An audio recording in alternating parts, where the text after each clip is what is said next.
मैं Ramesh Patel second inning consultancy YouTube channel पे आप सभी का प्रेम पूर्वक स्वागत करता हूं। आज मैं बात करना चाहूंगा एक महत्वपूर्ण टॉपिक जो हर पेंशनर को समझना बहुत जरूरी है। उस टॉपिक का नाम है इनकम टैक्स।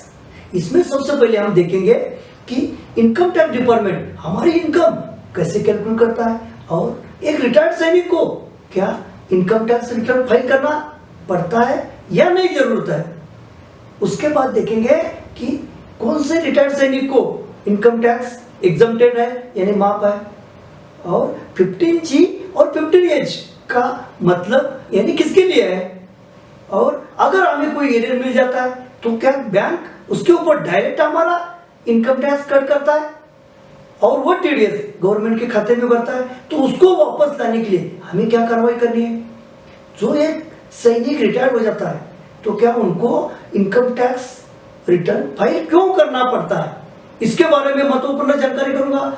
इस वीडियो को लास्ट तक जरूर देखें जिससे आपका इनकम टैक्स डिपार्टमेंट का सारे जो फंडे हैं वो क्लियर हो जाएंगे और आपको अधिक जानकारी मिलेगी। तो सबसे पहले हम देखेंगे इनकम और इनकम टैक्स रिटर्न फाइल करना है या नहीं। तो हमें पेंशन मिल जाती है, वो भी एक इनकम का पार्ट है, यानी जो मिलने वाली पेंशन है वो इनकम मानी जाएगी। साथ साथ हम नौकरी करते हैं वो भी हमारी इनकम है।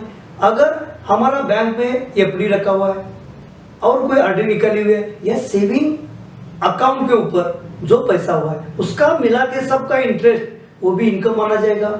उसके अलावा अगर हमने कोई किराया ए पर मकान दिया हुआ है उसका भी कोई किराया मिल जाता है वो अदर सोर्सेस ऑफ इनकम माना जाएगा। यानी कुल मिला के जो हमारा इनकम है वो अगर 5 लाख से कम है तो हमें इनकम टैक्स रिटर्न फाइल करने की बिल्कुल जरूरत नहीं है।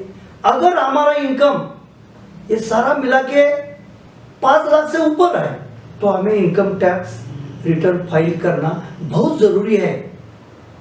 जैसे फॉर एग्जांपल ले लेंगे, एक सूबेदार साहबान की मंथली पेंशन 38,000 मिलती है। अगर उसको 12 महीने मल्टीपल कर दिया तो तकरीबन 4,56,000 के आसपास आएगी और उसका अदर सोर्सेस से कुछ पैसा बच जाता है तो 5 लाख से ऊपर जाएगा, तो उनको इनकम टैक्स रिटर्न फाइल करना बहुत ही अनिवार्य है। अभी मैं बात करूंगा कौन से रिटायर्ड सैनिक को इनकम टैक्स माफ है या एग्जम्प्टेड है। जो डिसेबिलिटी पेंशनर इनवैलिडेट हुआ है due to attributable to military service उनको ही सिर्फ इनकम टैक्स एग्जम्प्टेड है। जो डिसेबिलिटी पेंशनर है लेकिन वो अपनी पूरा कलर सर्विस करके रिटायर हुए हैं और कोई प्रीमेचर में आया हुआ है उनके लिए इनकम टैक्स एग्जम्प्टेड नहीं है। अभी पीसीडी पेंशन इलाहाबाद ने अपने सर्कुलर नंबर 210 में 20 फरवरी 2020 में एक सर्कुलर इश्यू किया है, उसमें क्लियर कट लिखा है और क्लेरिफिकेशन भी दिया है। ये सारा आप मेरे चाहे तो पीछे देख सकते हैं अपने रेफरेंस के लिए। अभी मैं बात करूंगा ये 15G और 15H फॉर्म क्या है। आपकी जानकारी के लिए बता दूं, अगर आपकी उम्र 16 ईयर से नीचे है तो आप 15G फॉर्म भर सकते हैं और आपकी इनकम अगर 5 लाख से नीचे है तभी ये आपका फॉर्म 15G आप बैंक में जाके भर सकते हैं, यानी आप इनकम के दायरे में नहीं आते हैं। अगर आपकी उम्र 16 से नीचे है और आपका इनकम 5 लाख से ज्यादा है तो ये आप फॉर्म बैंक में जाके भरने की गलती मत करना। इसके कारण आपके पास इनकम टैक्स डिपार्टमेंट की नोटिस आ सकती है। तो इसके बारे में आप अधिक जानकारी अपने बैंक मैनेजर से पूछ सकते हैं। अभी सारे बैंकों ने जो पेंशनर है उनको मैसेज आ रहे हैं कि आपका बैंक में आके 15G 15H फॉर्म भरना है।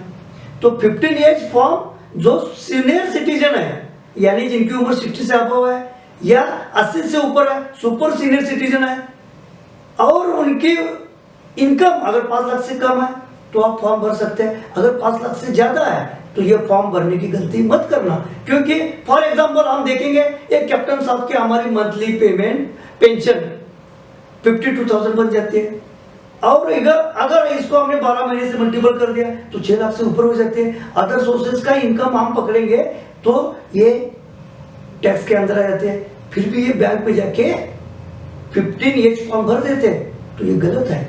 इसके लिए उनको बैंक से नोटिस भी आ सकते हैं। तो इसके फॉर्म जब भर जाते हो तब आप बैंक मैनेजर से इसके बारे में डिटेल में जानकारी हासिल कर सकते हैं, तभी ये फॉर्म भरना जरूरी है। अभी मैं बात करने वाला हूं, अगर आपको कोई एरियर आ जाता है और उसके ऊपर बैंक टीडीएस कट करके एरियर देती है, उसके लिए क्या करना है। जैसे हम हर महीने में पेंशन लेते हैं, बीच में हमें कोई पिछला वाला एरियर मिल जाता है तो हमारा इनकम उस साल का बढ़ जाता है, तो बैंक को फुल पावर है, आपका जो भी उस साल का इनकम है उसके ऊपर टीडीएस कट कर सकता है और इनकम टैक्स डिपार्टमेंट को भेज सकता है। तो उसको हम कैसे ले सकते हैं, फॉर एग्जाम्पल अभी बता देते हैं। जैसे एक ऑर्डिनरी न्याय सुधार है, उनको इसी महीने में 2,33,000 रुपए एक्स्ट्रा एरियर मिल गया जो 8 साल का है, लेकिन अभी ये पर मंथ 25,000 तनख्वाह ले रहे थे, इनका साल का तकरीबन 3 लाख हो जाएगा, तो दोनों मिला के इनकी इनकम 5 लाख से ऊपर हो जाती है, 5,33,000 हो जाएगा, तो वो इनकम टैक्स में दायरे में आ जाते हैं। तभी तो बैंक उनको टीडीएस कट कर देता है। ये टीडीएस कट करने के लिए आप सीए की मदद ले सकते हैं और ये जो एरियर का बफरकेशन करके आप सीए से मदद लेके आप अपना पूरा टीडीएस जो कट हो गया है उसको वापस ले सकते हैं। तो आपको इनकम टैक्स रिटर्न फाइल करना इस साल के ड्यूरिंग में बहुत ही जरूरी है।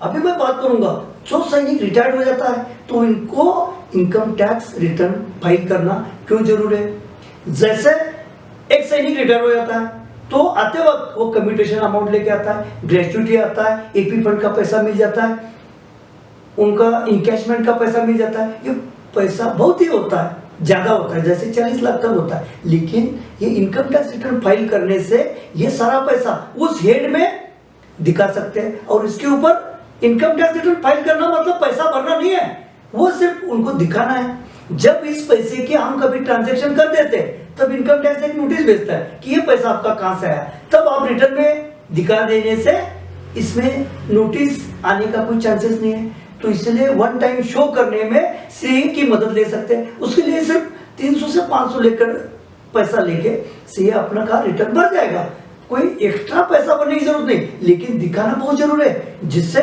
आपको बाद में कोई परेशानी नहीं हो सकती। मैं आप सभी से अनुरोध करना चाहूंगा, अगर आपको इनकम टैक्स के बारे में अधिक जानकारी जानना चाहते हो तो आप अपने सीए को फोन कर सकते हैं या हमारे कमेंट बॉक्स में डाल सकते हो। आप हमारे चैनल पे नए हो या आपने अभी तक हमारे चैनल को सब्सक्राइब नहीं किया है तो प्लीज सब्सक्राइब करो, बेल आइकन को दबाएं जिससे हमारे आने वाली वीडियो का नोटिफिकेशन आपको मिले और हमारा उत्साह बढ़ाने के लिए लाइक जरूर करें। ऐसा ही प्यार हमारे साथ बनाए रखने के लिए मैं सबको दिल से धन्यवाद देना चाहता हूं। जय हिंद, जय भारत।